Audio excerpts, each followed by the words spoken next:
Hey, good morning, everybody. I'm Hot Rod Bob, and you've got GAAS, the Great American Auto Scene, on this wacky Wednesday morning. Well, you know what? I had to look back at something. I've got hot rods. I've had muscle cars. I've got collectible cars. But one of the cars, or the types of cars that I've enjoyed the most over the years, have been sports cars. And I've had a number of them. I've had MGs, Triumphs, Jaguars. I loved them. They're fun. They taught me the spirit of driving. They taught me that a car can go around a corner and not have to hit the brakes as hard as you do on an American sedan. It got better fuel mileage. They were more fun to drive. They were enjoyable. Now, I don't think that I'm anti-American when it comes to cars. Whoops. Got to figure out where this one's coming from. All right, there we go. Some of my research coming back to bite me. Anyway, I started out my first sports car ride was when I was about 5 years old, and a cousin of mine had a Triumph TR2. He took me for a ride. Now, I was such a little guy, I couldn't see over the dashboard, but it was exciting. The sound. There was no sound deadening like you have in an American car. It was rough. You felt every bump, every crack in the road, but it was exhilarating. The first sports car I ended up purchasing was a Triumph TR3. I had 4 of those over the years. I also had Bug Eyes Sprites, or in Britain they call them Frog Eyes, and it's an Austin Healey.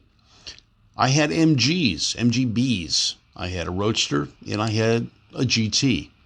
I had 2 Jaguar XK120s. I've had a host of other cars and sports cars over the years, including Corvettes, as I still do. But they are the cars that made driving sporting. They are the cars that brought excitement into the U.S. market. The Sports Car Club of America, the Four Cylinder Club of America. These are 2 clubs that were relatively large back in the 50s. SCCA, the Sports Car Club of America, still continues on today and puts on sports car racing or club racing all over the United States. They're the ones responsible for the Trans Am series.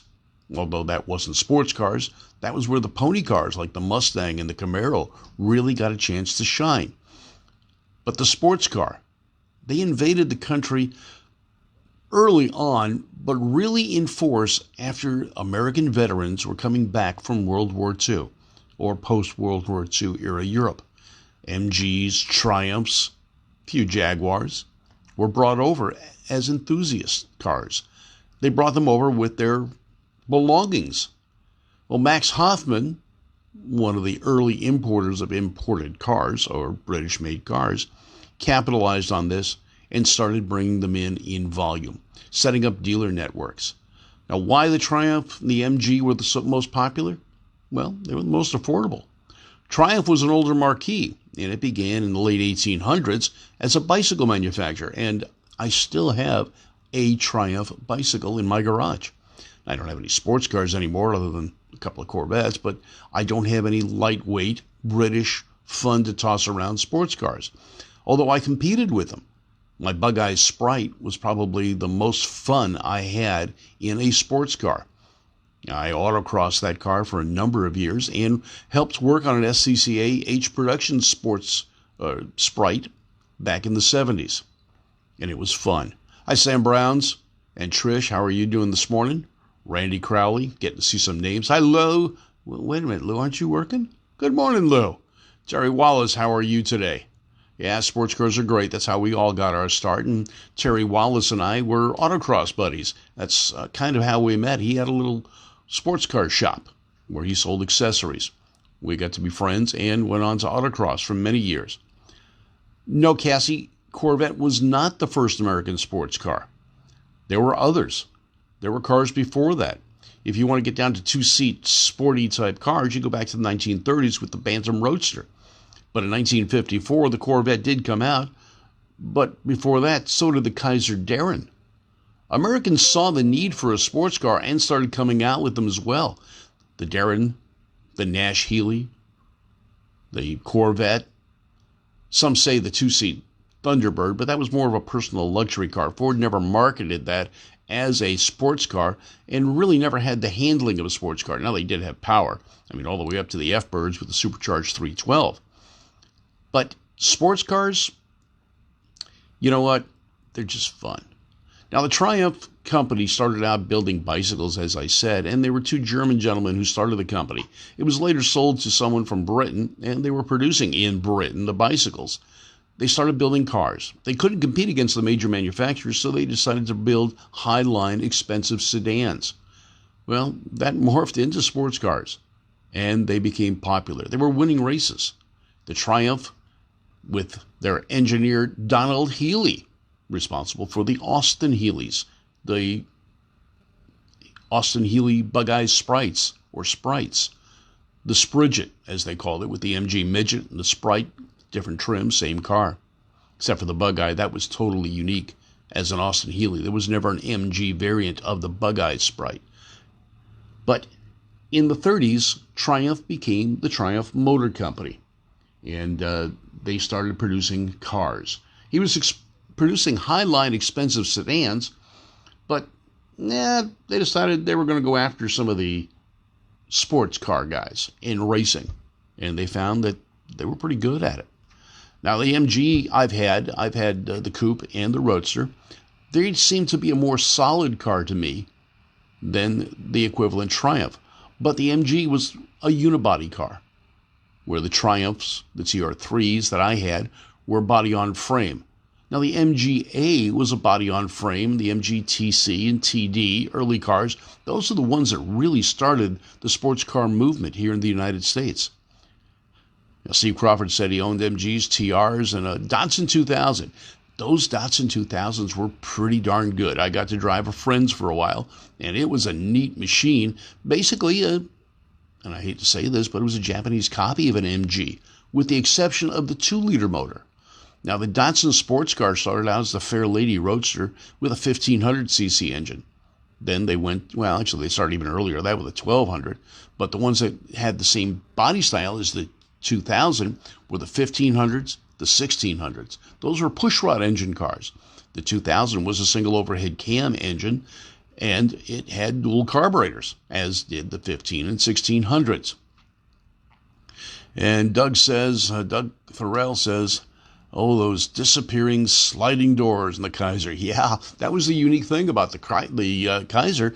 It had a flathead with an optional supercharger, but the doors slid forward into the fender pockets. They didn't open like a traditional car door, but the Kaiser Darren was also fiberglass, much like the Corvette was, and powered by a 6-cylinder, much like the Corvette was. It just didn't have the handling. And if memory serves me, the Kaiser Darren utilized the same basic frame that was on the Henry J, but got the big flathead 6. Hi, Scott Keogh, Pete Muriello, and John Cost in Hawaii is watching us right now. Hey, John, has your Falcon rusted away yet, or is it still doing good, your little Ranchero?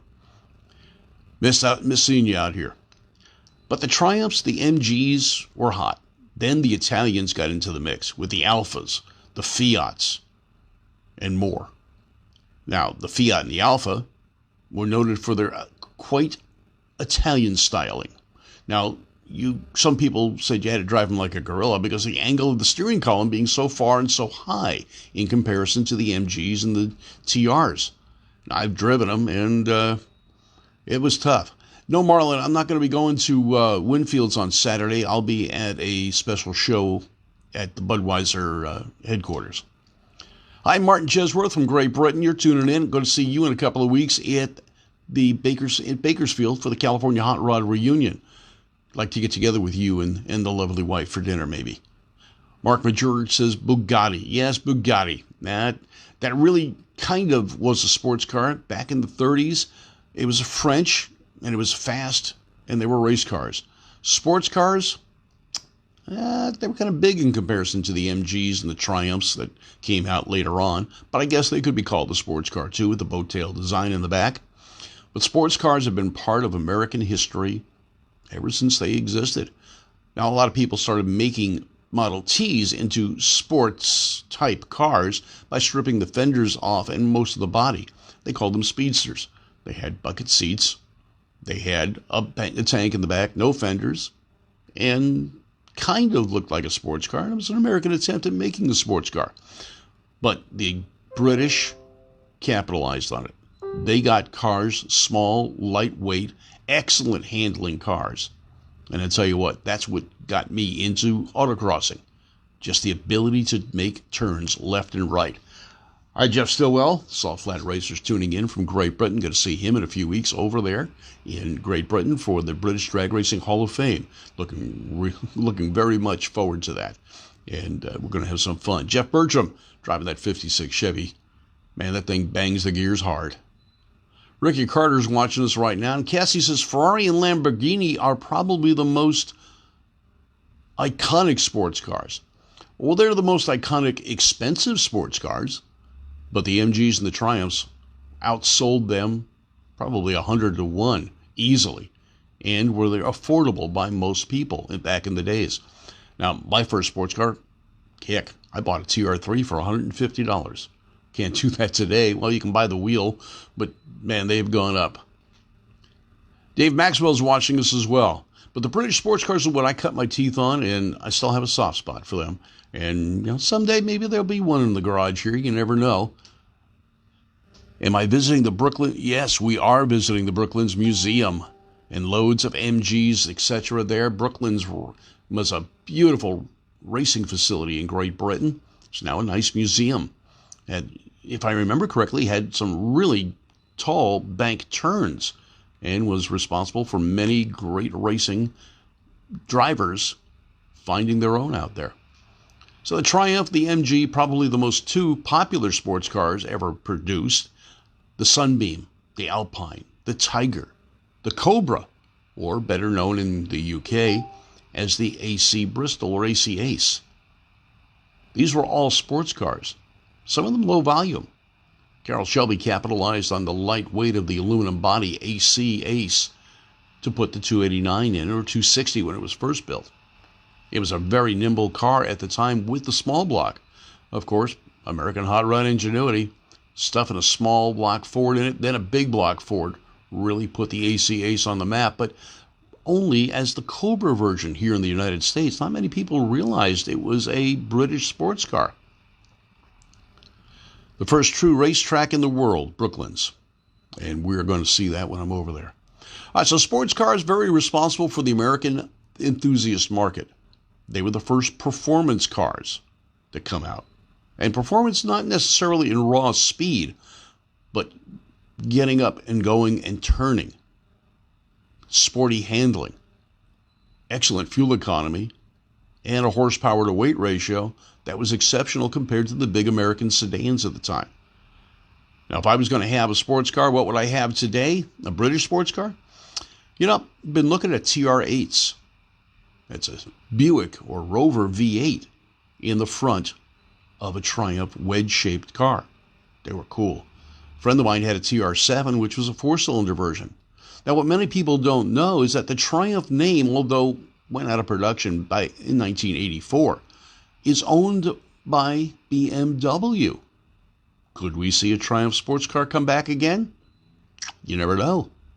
BMW is already making a sports coupe with Toyota, the Supra. Could they make their own? They brought back the Mini, a traditional British car. Of course, they updated it and improved it. Could they bring back a sports car again like the Triumph? Yeah, they could. But will they? You never know what they might do. And Cassie says the 1966 Shelby Cobra Factory 5 Mark II registered for her show. Well, that's cool. Now, Cassie's show, the Diabetes Association show, and here's the flyer, Cassie. I keep it right here for everyone to see. Randy Kerdoon and I will be hosting that show for her. We hope you come out and see it. You can check it out on her site. The 5th annual ADA Charity Car Show is coming out. And there are a lot of replicas, probably more replica Cobras ever made than there were real Cobras. All right, folks, you have a great day. I'm going to be headed down south. Got a meeting with Randy Kerdoon and I talking about cars. We're going to be interviewing some interesting people and hope to see you there. We'll be on. Just Just check out Talking About Cars. The latest edition will be released on Thursday morning. That's tomorrow morning. And both Randy and I are on that. I thank Randy for letting me be part of Talking About Cars on KNX 1070 and radio.com. Check us out there. Check us out at gotgas.com for all past gas shows. And let's see, David Maxwell saying, had a 57 TR yellow with black top, fun car. Leaked like I said. Yes, they did. They did leak. Wire wheels were a pain. Yeah, they could be. And to become accustomed to doors and scrapes and nicks. And yeah, they're cool though. And I had 4 TR3s. Loved them. Once you got used to getting in them, the first time I got in, boy, I hurt my tailbone on that opening. Real small opening, but the door came down so nice and low. And man, it was cool. All right, folks, I've got to get going, got to get on the road, headed down to a special interview we're going to be doing in Huntington Beach, and that interview will appear in just a week or so. You have a great day. I'm Hot Rod Bobby. You've got gas, the Great American Auto Scene, sponsored by Valley Head Service, Irwindale Speedway, and Irwindale Drag Strip, where I'll be at tomorrow night for some drag racing action. You guys have a great day. I'll talk to you later on.